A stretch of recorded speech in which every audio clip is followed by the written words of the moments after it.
Muy buenos días, familia del gozo, Shalom. Ya vieron el título. ¿Cómo se declara?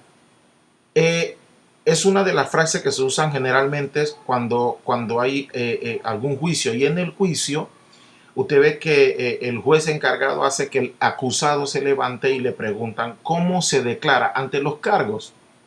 Y hemos interactuado con varias personas sobre muchos temas y hemos llegado a tener en común durante los últimos tiempos de que nosotros siempre estamos, de alguna manera el ser humano está ya recargándose, acostumbrado a que a cada situación adversa buscar un culpable o algún responsable. Aun cuando en muy pocas ocasiones el ser humano acepta y reconoce cuando tiene sus fallas, cuando él se equivoca, la tendencia siempre al final es que a situaciones adversas, especialmente cuando nos afectan a nosotros de manera negativa, nosotros buscamos a quién le vamos a echar la culpa o a quién hacer responsable de la situación adversa por la que estamos pasando. Y entonces comentaba con los hermanos de que Dios, en el caso particular mío, me está enseñando a ya no buscar ningún culpable y ya no buscar responsable de la situación por la que yo esté pasando, aunque detrás de esto sea cierto que haya personas, individuos o entidades atacándolo a uno o ofendiéndolo a uno o cualquier cosa parecida que provoque nuestra situación adversa. ¿Ok? Otra vez lo repito. Aunque sea cierto que haya un responsable o un culpable de la situación adversa por la que esté pasando, Dios me está enseñando a no ver eso, sino ver, en buen panameño, la otra cara de la moneda, o buscar buscar dentro de la adversidad la oportunidad de tener coinonía, comunión con Dios. ¿Qué es lo que Dios está buscando con haber permitido que me suceda esa situación adversa? Ya sea que otros sean culpables o yo sea el principal responsable o culpable. Entonces, pues dice, ¿cómo se declara? Porque generalmente la gente se olvida de que también cometemos errores, y aunque hay pocos aceptamos en alguna situación que seamos los responsables o culpables de alguna de estas situaciones adversas, siempre el piloto automático de nosotros está en acusar a otro o hacer responsable a otro. Y eso no es nuevo, eso está desde el inicio. Y vamos a hacer algunos recordar. Y por ejemplo, usted recuerda cuando Génesis capítulo 3, verso 10 dice, y él respondió, estamos hablando de lo que sucedió en el huerto, dice, oí tu voz y tuve miedo porque estaba desnudo y me escondí. Ese es Adán respondiendo a Jehová Dios después de la historia que usted conoce. Pero interesante, presta atención, que usted ya conozca la historia, presta atención, por favor. Dice, y Dios le dice, ahora mire lo que Dios hace. Dios le dijo, ¿quién te enseñó que estaba desnudo? ¿Has comido del árbol que yo te mandé que no comieses? Entonces el hombre responde. Y en el inicio de todo esto, en el Génesis, el hombre responde y busca un responsable, un culpable, y dice, la mujer que me diste por compañera me dio del árbol y yo comí. O sea, desde el inicio el hombre tiene, desde después de la caída, el hombre tiene ese chip, ese piloto automático de acusar a otro, y de una vez se lavó la mano y le estaba echando la culpa a su compañera, a Eva en este caso. Y el hombre respondió. Entonces Jehová dijo a la mujer, ¿qué es lo que has hecho? Y dijo la mujer, la serpiente me engañó y comí. La mujer en automático, yo no fui, fue la serpiente.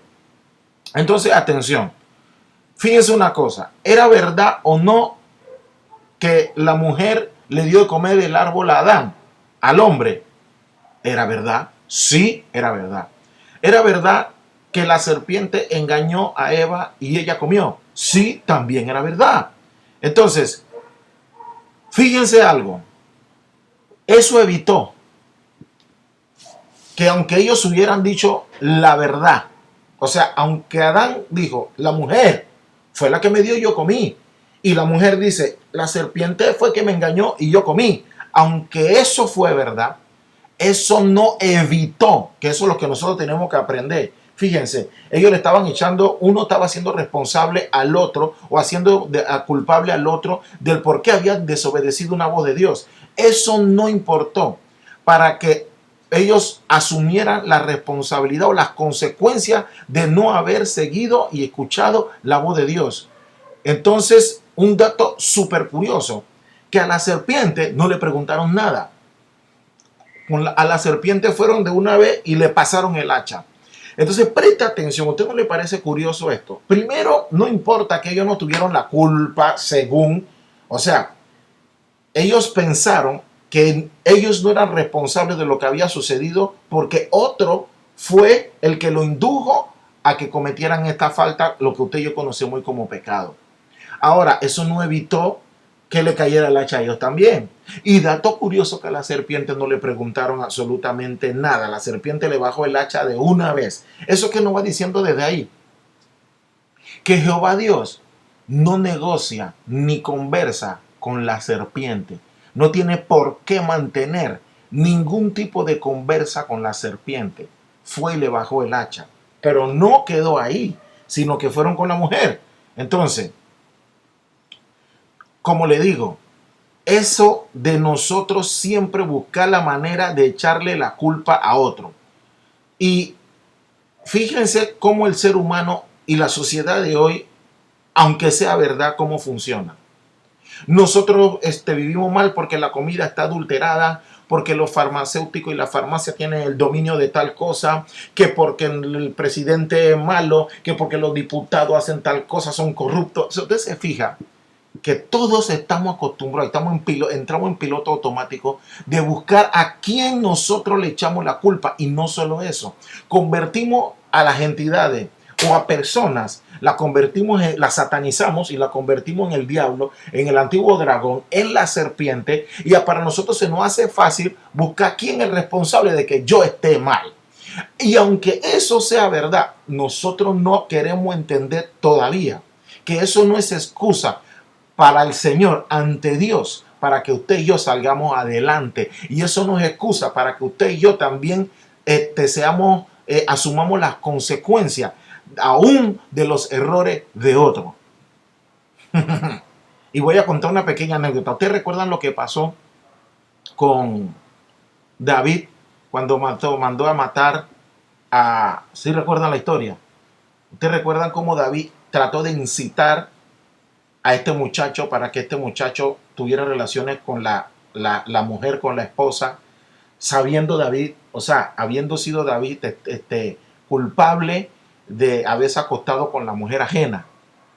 Y usted no se dio cuenta cómo respondió este hombre. Este hombre fue un héroe para mí, porque este hombre dijo: no, yo le invito a usted que revise la escritura, y usted se va a dar cuenta que este hombre paró firme, y aun cuando le fue inducido, y aun cuando tuvo una mala fortuna y que David fue el culpable intelectual, él no cayó ni sucumbió David.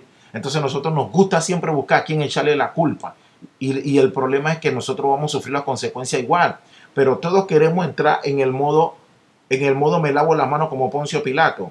Y le voy a contar otra cosa: aunque Pilato no fue el autor intelectual ni el autor material, él también fue responsable de lo que pasó con el Señor Jesús a la hora de la crucifixión, para que usted sepa. El que él se haya lavado las manos no exime a Pilato, no lo eximió en ningún momento de que cuando llegue el juicio final, él, cuando llega al tribunal de justicia de Dios, él igual va a responder por todos sus crímenes, incluyendo ese.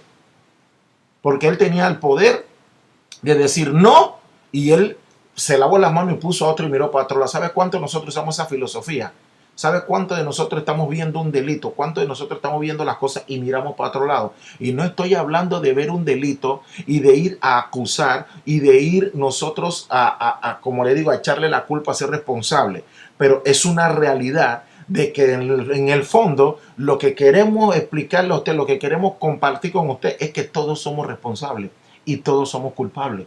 A lo mejor no somos directamente culpables de una situación en particular, sí, pero somos culpables de cómo reaccionamos ante esa situación, porque perdemos de vista que ante cada situación adversa hay una enseñanza de Dios para nosotros. En cada situación adversa hay una oportunidad. Nosotros tenemos que ver la oportunidad que hay para nosotros hacer la voluntad de Dios y salir airoso en medio de ella. ¿Entienden a lo que hablamos? Pero continuemos. Miren, una vamos a hablar, vamos a compartir con ustedes, por ejemplo, lo que dice en Mateo capítulo 27, perdón, lo que dice en Gálatas capítulo 6. Fíjense lo que dice. Capítulo 6 y el verso es el 7. No os engañéis, Dios no puede ser burlado, pues todo lo que el hombre siembra, esto también segará. Y entonces esto de que lo que el hombre siembra también segará. Cuando usted siembra odio, ¿qué cree que va a cosechar? Cuando usted siembra resentimiento, ¿qué cree que va a cosechar? Cuando usted empieza a sembrar otros dirían, lo muy religioso, ese espíritu de acusación. Y a mí no me gusta hablar así, pero nos metemos en esa película. Pero cada vez que usted empieza a apuntar el arma para otra persona, para hacerlo responsable, para acusarlo de algún problema, de alguna situación adversa que usted tenga, eso es lo que usted también está sembrando también, para que sepa. ¿Y qué es lo que dice la Biblia con relación a eso? Quiero que preste atención a esto que es para meditar. Si la escritura dice que de lo que tú siembras, eso también cosecha, tengo una pregunta para nosotros. Entonces, cuando a nosotros nos pasa una situación adversa, ¿por qué no nos podemos a meditar y a pensar que tal vez la situación adversa por la que estamos pasando es producto de lo que sembramos en el pasado? Uf, eso dolió, eso arde. Miren, otra vez. ¿Por qué cuando usted tiene una situación adversa, aunque efectivamente sea provocado por alguien o por algunos, por qué cuando tenemos una situación adversa no meditamos y pensamos, ¿será que yo estoy recibiendo el pago o estoy segando o estoy cosechando males que hice en el pasado? Aló, pero no queremos ver así. No nos gusta esa parte porque somos confrontados por la misma escritura y queremos entonces muchos de nosotros hacernos los religiosos y entonces decimos no, eso es una tentación de Satanás. Sí puede ser. No, porque usted no piensa que es una prueba de parte del Señor. Pero ¿por qué usted no medita y se va más allá todavía? Y aunque sea una prueba de parte del Señor o aunque sea una tentación de parte de Satanás, no se puede hacer nada sin el permiso y la autorización de nuestro Padre Celestial Dios. Como eso no se puede hacer, porque usted no dice, bueno, al final sea prueba o sea tentación, esa situación adversa por la que estoy pasando, la permitió Dios. Tiene que haber un porqué. Y el porqué no es ir y buscar un responsable o ir y buscar un culpable, es salir del atolladero, aprender de él y en el camino y en el proceso hacer la voluntad de Dios y prestar oído a la voz de Dios. Pero eso no lo queremos hacer. Vamos a continuar. Miren, Salmos capítulo 14, verso 7 dice, Jehová miró desde los cielos sobre los hijos de los hombres, dice, para ver si había algún entendido que buscará a Dios. O sea, no había. Romanos capítulo 3, verso 23 dice, por cuanto todos pecaron y están destituidos de la gloria de Dios. Está ahí mismo en Romanos 3, capítulo 23. Entonces, capítulo 23, ¿qué le quiero decir con eso? Que a los ojos de Dios todos somos culpables, sea hijo o sea o no. Dice por cuanto todos pecaron, no alguno, no uno, no dos. Todos pecamos, estamos destituidos. Entonces, de muchas y todas las formas somos responsables, culpables de ¿qué? De haber sido destituido de la gloria de Dios, porque eso provocó la muerte de Cristo por culpa de nosotros. Romanos capítulo 10, capítulo 3, verso 10 dice, como está escrito, no hay justo ni aun uno. Verso 11 sigue diciendo, no hay quien entienda, no hay quien busque de Dios, no hay quien busque a Dios. Todos se desviaron, dice, a unas se hicieron inútiles. No hay quien haga lo bueno, no hay ni siquiera uno. Sepulcro abierto es su garganta, con su lengua engañan, veneno de áspide hay debajo de sus labios. Dice, su boca está llena de maldición y de amargura, sus pies se apresuran a derramar sangre, quebranto y desventura hay en sus caminos, y no conocieron camino de paz. No hay temor de Dios en sus ojos. Esto lo dice la escritura, pero dice, yo no. Miren, la única diferencia entre un hijo de Dios y uno que no, es que los hijos de Dios estamos llamados a hacer la voluntad de Dios. Y dentro de esa voluntad nosotros nos esforzamos, pero con ayuda de Dios, porque solo no podemos. Entonces, ¿qué pasa? En el fondo nosotros tenemos ya nosotros tenemos una naturaleza caída, que aunque nosotros nos esforcemos por hacer la voluntad de Dios, nosotros terminamos sucumbiendo a pecar todos los días, lo que nos hace cada día a cada uno de nosotros, usted y a mí, culpable y responsable de estar destituido de la gloria de Dios, porque no hay justo ni aun uno. Entonces usted tiene que estar claro que cuando usted va a acusar a alguien, cuando usted va a ser culpable, apuntar a alguien de culpable, cuando usted va a apuntar a alguien de responsable de alguna situación adversa suya o para otro, aunque eso sea cierto, tiene que tener cuidado, porque ¿qué es lo que usted está sembrando cuando usted está acusando a alguien y usted no está bajo el justo juicio de Dios, sino que lo está pasando por la opinión suya, por lo que usted cree, por su resentimiento, por su rabia, por su ira, por cómo lo hirieron a usted, cómo se siente usted? Entonces nosotros respondemos de manera agresiva con esos resentimientos. Eso es lo que empezamos a sembrar en nuestros corazones. Y ojo, no estoy diciendo que Satanás no tenga que ver, eso se sabe, que hay gente que se presta para esto, inclusive mismos hermanos nuestros, disfrazados de pastores, disfrazados de diáconos, disfrazados de lo que usted quiera, y que nos ofenden, nos agreden, es verdad. Pero nosotros tenemos que decir, ya basta. Nosotros, claro, que debemos identificar estas cosas, discernir estas cosas en el Señor, pero hay que salir adelante. No nos podemos quedar ahí solamente haciendo responsable y culpable a los demás de una situación adversa nuestra o de alguien que conocemos. Fíjense, porque la Escritura dice que usted también es culpable. ¿Qué dice, por ejemplo, Gálatas capítulo 6? Porque vamos a lo que la Escritura dice. Dice, hermanos, si alguno fuere sorprendido en alguna falta, vosotros que sois espirituales, ahora viene una exhortación para usted y para mí. Si usted ve a alguien que por alguna razón está de alguna manera haciendo cosas que no van conforme a la voluntad del Señor, y usted está viendo esa paja que hay en el ojo ajeno, y usted está intentando en la parte ser el super espiritual, de que usted ve cosas que no están bien a la luz de la Escritura ni ante Dios. Entonces, ¿qué es lo que dice la Escritura de cómo nosotros debemos comportarnos con relación a eso? Aquí está, se lo voy a repetir. Gálatas capítulo 6, verso 1. Hermanos, si alguno fuere sorprendido en alguna falta, vosotros que sois espirituales, restaurarle con espíritu de mansedumbre. Mire el espíritu con que usted debe restaurarle. Con un espíritu de mansedumbre, no un espíritu de acusación, un espíritu de queja, un espíritu de resentimiento, un espíritu de odio, un espíritu de ira, un espíritu no. Dice que con espíritu de mansedumbre. Entonces dice, considerándote a ti mismo, no sea que tú también seas tentado. ¿Ven dónde va el asunto aquí?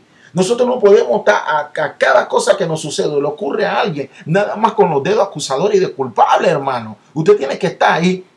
Si bien es cierto, nosotros somos llamados a develar, de alguna manera confrontar las cosas que no van de acuerdo a la Escritura, a la voz de Dios, pero nosotros no debemos olvidar que nosotros estamos tratando con almas, porque el ministerio que Cristo vino fue un ministerio de reconciliación, fue un ministerio de ser el intermediario entre Dios y la vida eterna para poder darnos salvación. Entonces nosotros estamos llamados a llevar un mensaje de evangelio para que todo el mundo tenga la oportunidad y el acceso a ser perdonado, como nosotros solicitamos perdón por los pecados nuestros y por lo que seguimos haciendo. Entonces no, aquí dice que hay que restaurarlo con espíritu de mansedumbre. Entonces, con un espíritu de qué, de praus, porque la original, para que sepan, ¿sabe qué significa mansedumbre? Manso y cualquier cosa parecida.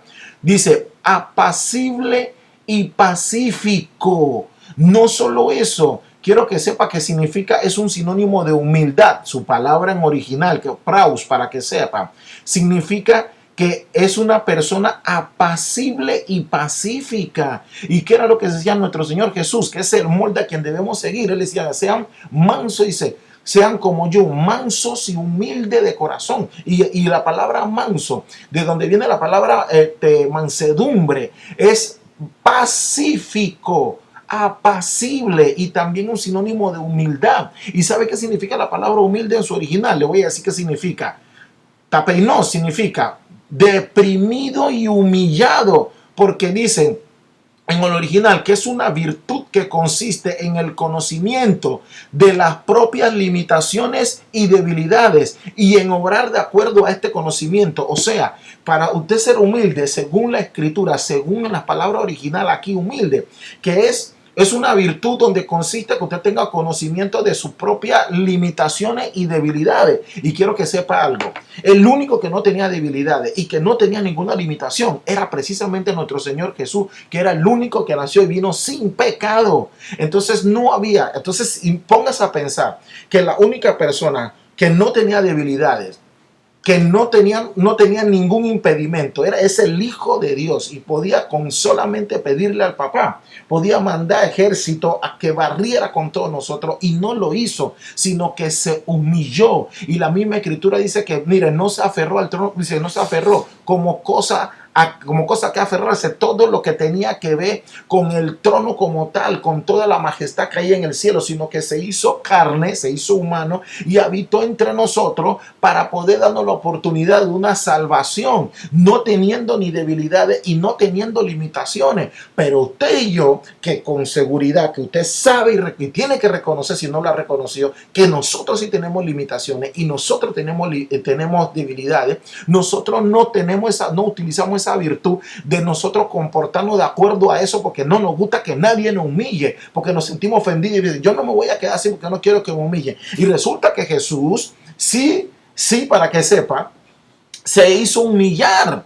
Y Jesús, eso es lo que significa humilde, tapeinos, deprimido, y figurativamente es humillado. Entonces cuando el Señor dice, sean como yo, manso y humilde de corazón, está diciendo, sean apacibles, sean pacíficos. No importa que sean humillados, porque ustedes tienen limitaciones y son debilidades, y su fortaleza está en mí, en Cristo Jesús. Pero no, nos gusta siempre estar apuntando a otro. Ahí mismo, mire lo que dice, porque el Hijo del Hombre vino a buscar y salvar, vino a hacer dos cosas, a buscar y a salvar lo que se había perdido. ¿Quién se había perdido? Usted y yo estábamos perdidos. Entonces Filipenses capítulo 2, del 6 al 11 dice, el cual siendo en forma de Dios, no estimó ser igual a Dios como cosa que aferrarse, sino que se despojó a sí mismo, tomando forma de siervo, hecho semejante a los hombres.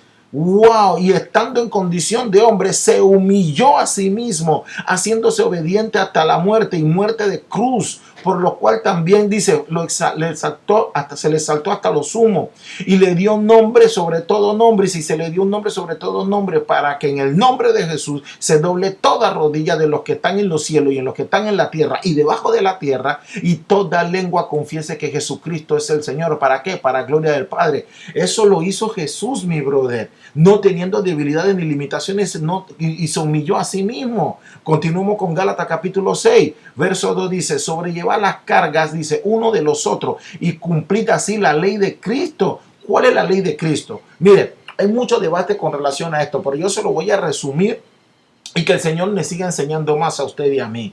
Pero cuando usted habla de la ley de Cristo, cada vez que usted menciona la palabra ley, nosotros tenemos que ir a lo básico, a lo fundamental, a cómo inició todo eso. Y usted sabe que cuando se hablaron de leyes, hablamos de los 10 mandamientos, que es la base, por decir así, la base y la ramificación donde ramifican el resto de las ordenanzas de nuestro Señor. Y cuando le preguntaron a Jesús, él compiló los 10 mandamientos en dos. Los primeros 4 que tenían que ver con el amor a Dios, donde él dice, por ejemplo, aquí vamos a mencionarle, porque dice, Cristo dijo lo siguiente, eso aparece en Marcos el capítulo 12 del verso 28 al 31. ¿Cuál es el primer mandamiento de todos? Le preguntan a Jesús, y Jesús responde, el primer mandamiento, o sea, hablando de la ley de todos dice, oye Israel, el Señor nuestro Dios, el Señor uno es. Y amarás al Señor tu Dios con todo tu corazón, con toda tu alma, con toda tu mente, con toda tu fuerza. Dice, este es el principal mandamiento,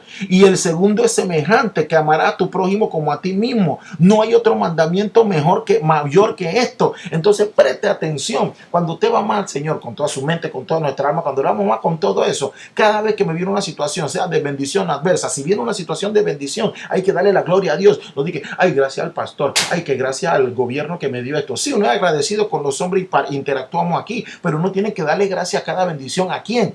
A a Dios, porque de Él es donde vienen estas cosas. Pero con nuestra mente nosotros estamos acostumbrados a querer inclinar nuestro corazón hacia otra persona. Y no solo para el bien, sino para mal, para ambas. Porque nos gusta robarle la gloria a Dios, atribuyéndole las cosas buenas que nos pasan a hombres. Nosotros nada más somos instrumentos. Hay que ser agradecido a los hombres, sí, pero hay que ser agradecido a Dios que puso a ese hombre y que está formando a ese hombre o esa mujer o a quien sea que lo está ayudando a tener una situación de bendición para que usted sea beneficiado, pero viene directo de la mano de Dios. Y así funciona cuando la situación es adversa, porque si es adversa, usted lo que necesita estar clarito aquí en esto, es que como nosotros tenemos que amar a nuestro Dios con toda nuestra mente, con todo nuestro alma, ¿cómo vamos a amar a Dios con una alma llena de resentimiento, con un corazón lleno de odio, con una mente llena de ira, con tanta porquería encima? Esa es la forma. Si tenemos que amarlo con toda nuestra mente, o sea, cada vez que vaya a escudriñar nuestra mente, nuestro corazón y nuestra alma, y lo que se encuentra ahí es depresión, lo que se encuentra ahí es tristeza, lo que se encuentra ahí es cero alabanza, lo que se encuentra ahí es queja, lo que se encuentra ahí es dolor, lo que se encuentra ahí es ira, lo que se encuentra ahí es odio, cualquier cosa parecida, acusaciones, todo eso.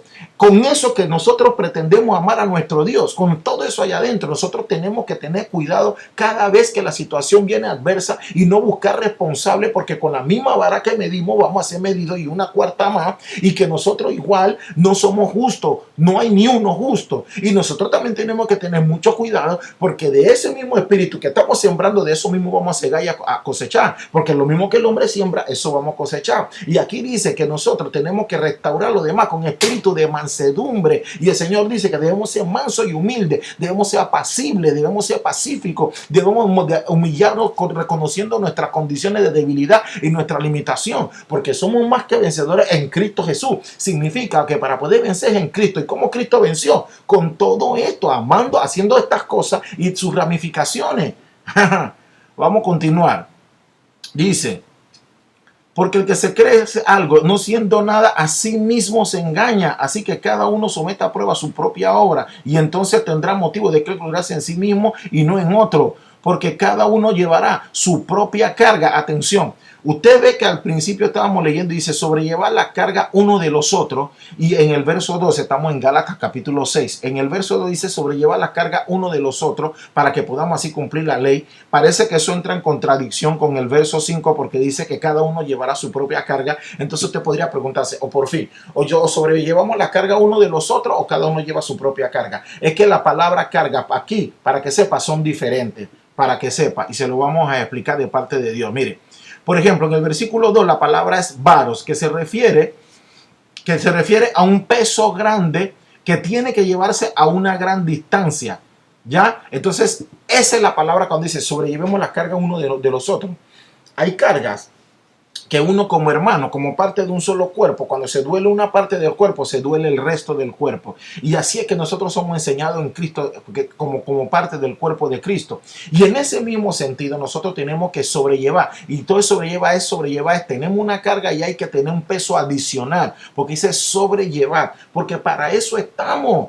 Y para hacerlo tenemos que tener un espíritu de mansedumbre y un espíritu de humildad. Pero cuando dice que usted va a llevar su propia carga, ya la palabra no es varos, la palabra es fortión, que significa que está en el verso 5, que significa que son cargas difíciles. ¿Por qué? La diferencia es que entre las primeras cargas se puede poner a un lado la carga de arriba de sobrellevar las carga uno de los otros. Pero en cambio la palabra fortión va inclinada a las últimas, porque en una tú puedes llevar la carga y ponerla a un lado, y en las otras no se puede. Vamos a poner un ejemplo, vamos a poner varios ejemplos. Una madre, por ejemplo, que está embarazada, ella puede cargar a un niño. Entonces, observen que nosotros podemos tener personas que nos ayuden a sobrellevar carga, pero hay carga que ningún ser humano puede llevar por otro, como por ejemplo la carga de una conciencia. Yo no puedo llevar la carga, usted no puede llevar la carga que yo tengo en mi conciencia, y yo no puedo llevar la carga que usted tiene en su conciencia de alguna cosa que nos haga sentir culpable. Nosotros no podemos llevar la carga de un sufrimiento, nosotros no podemos llevar la muerte de otros. O sea, nosotros solamente ese tipo de carga la tiene que llevar cada persona en individual. Pero hay cargas que entonces si a una persona está pasando por un mal momento, estamos nosotros ahí para servir de amigo, para servir de hermano, para servir de conforte, de consorte, orar por el hermano, orar con el hermano. No empezar a criticar a los hermanos cuando se apartan de la iglesia, cuando se apartan de la grey.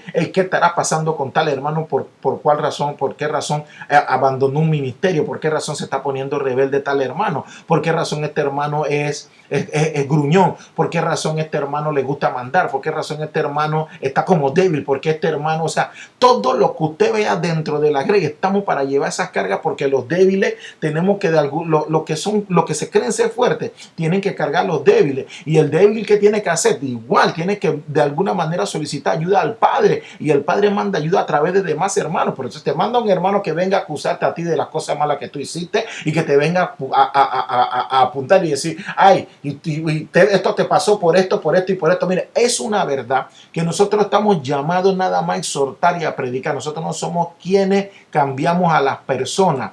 Quien cambia a la persona y la mente y el alma es Cristo, a través de ese nuestro alfarero. Entonces, como eso funciona así, nosotros nada más llevamos un mensaje, pero quien hace el trabajo siempre ha sido nuestro Señor. Él es el que hace el trabajo. Nosotros nada más somos parte de un equipo donde Él nos usa nada más por su misericordia, no porque merezcamos nada, y no porque ya nosotros somos santos y porque ya somos justos y porque ya nosotros no estamos sin pecado. No, nosotros estamos esforzándonos gracias a su misericordia, gracias a su gracia, gracias a su amor por nosotros. En ese mismo sentido, usted tiene que tener cuidado cuando hay algún hermano que usted piense que espiritualmente no está haciendo las cosas bien. Nosotros debemos estar ahí para soportar. Esos son el tipo de carga que debemos llevar uno por otro. Pero ya el resto de la carga, de cuando usted se ponga ante el tribunal de justicia, que tiene que llevar usted solo, usted solito va a pagar por la suya. Usted no puede decir que cuando tenga el tribunal y que mire, lo que pasa es que yo hice esto porque el gobierno me trató mal. Yo hice esto porque mi papá y mi madre me abandonaron. Mira, yo fui así porque mi esposa y porque las mujeres que yo he tenido me rompieron el corazón. Mira, yo fui así porque cuando yo era chiquito me violaron. Y yo era así porque Satanás es puerco, el diablo es puerco, y por culpa de él usted puede decir todo lo que quiera. Pero otra vez le repito, eso no va a ser excusa ante el tribunal para que usted y yo asumamos la responsabilidad ante Cristo, para que sepa. Dice aquí, vamos a seguir con Gálatas. Estamos en Gálatas capítulo 6, verso 6. Dice, el que es enseñado en palabra, haga partícipe de toda buena obra el que lo instruye. No os engañéis. Dice, ¿por qué? Otra vez, Dios no puede ser burlado, porque todo lo que el hombre siembra, eso segará. Porque el que siembra para su carne, de él segará corrupción, mas el que siembra para el espíritu segará vida eterna. Y cuando hablamos de carne tenemos que irnos a los himnos nacionales nosotros, a Gálatas. Entonces digo, pues, Gálatas dice, voy a hacer un paréntesis así, aquí, porque dice, tú quieres sembrar como lo que tú siembras es lo que tú vas a cosechar. Y si queremos segar, hay que segar para el espíritu y no para la carne. Porque ¿qué dice de la carne? Aquí dice, andad en el espíritu y no satisfacáis los deseos de la carne, porque usted sabe que los deseos de la carne van contra el espíritu, y el espíritu contra la carne, y se oponen entre sí para que usted y yo no hagamos lo que nos dé la gana. Entonces, pero si nosotros somos guiados por el espíritu, ya no estamos bajo ley. Se manifiestan son las obras de la carne, se lo voy a repetir, usted la conoce, fíjense, son adulterio, fornicación, inmundicia, lascivia, idolatría, hechicería, enemistades, pleitos, celos, iras, contienda, disensiones, herejías, envidias, homicidio, borrachera, orgía. Y me gusta porque después dice, y cosas semejantes. Dice a esta, acerca de las cuales os amonesto, como ya lo he dicho antes, de los que practican tales cosas no heredarán el reino de Dios. Pero después el fruto del Espíritu, ¿qué es? Empieza diciendo amor, gozo, paz, paciencia, benignidad, mansedumbre, templanza. Contra tales cosas no hay ley. Entonces, cuando estemos, como le digo, cuando estemos ante, ¿qué cree que va a suceder, hermano y hermana mía, cuando estemos ante el gran tribunal? Que el diablo, la serpiente, el acusador, estemos ahí ante el juez. ¿Usted cree que va a escuchar? Mire, un dato interesante.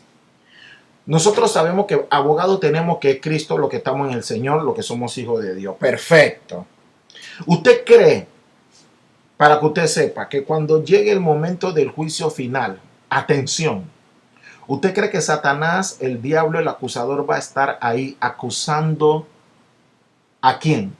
¿Usted cree que Satanás va a escuchar, que Satanás va a estar ahí acusando a los que no son hijos del Señor? ¿Usted cree que Satanás va a estar ahí buscando y acusando a los que ya son corruptos, que no se han arrepentido. O sea, lo que quiero que preste atención es que cuando llegue eso, el momento del juicio final, Satanás solamente va a acusar a los hijos de Dios, porque en su plan de él está que nosotros sucumbamos y nosotros caigamos una y otra vez y seamos destituidos de la gloria de Dios como ya estamos, como ya estábamos, pero gracias a Cristo, nosotros pertenecemos, ahora somos parte de qué? De los que aparecen en el libro de la vida. Atención, se lo voy a repetir otra vez. ¿Usted cree que Satanás, cuando empieza a acusar en sus libros que tenga los nombres de las personas que él va a acusar, usted cree que en ese libro él se va a poner a debatir en el juicio final ante el juez, nuestro Dios Padre Celestial? ¿Usted cree que él va a ir a acusar a todos los que ya están destinados a ir para el infierno? No, porque es que ante el juicio nada más van a haber, para que sepa, van a haber dos tipos de personas: las ovejas y las cabras, los cabritos. Acuérdese que así es que va a suceder. Van a decir: apartado de mí como la cizaña, como el trigo y la cizaña, apartado de mí ustedes cabritos hacedores de maldad. Y a lo que somos ovejas, sí, ustedes venían aquí y conmigo lo que heredarán. Estoy parafraseando lo que dice la escritura, pero quiero que usted tenga claro algo.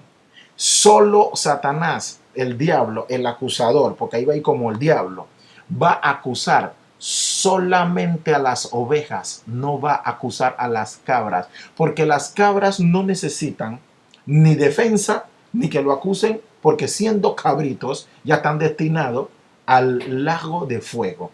Van a ir a acusar a nosotros las ovejas. Entonces nosotros las ovejas, no importa la posición que usted tenga, usted puede ser pastor, diácono, papa, monja, la que sea, no deja de ser oveja. Usted puede tener todos esos títulos y todo ese cargo y esa responsabilidad en los ministerios de Dios ante el hombre, pero ante Dios todos somos ovejas y somos hijos. Entonces solamente vamos a ser acusados los hijos y las ovejas. Entonces, ¿a qué nosotros debemos ser llamados? Nosotros somos llamados a llevar un evangelio para que todo el resto de las ovejas que faltan sean parte de que cuando llegue esa oportunidad, usted cree que a él le importa las acusaciones de Satanás. No, lo único que va a decir es: mira, ¿sabe qué?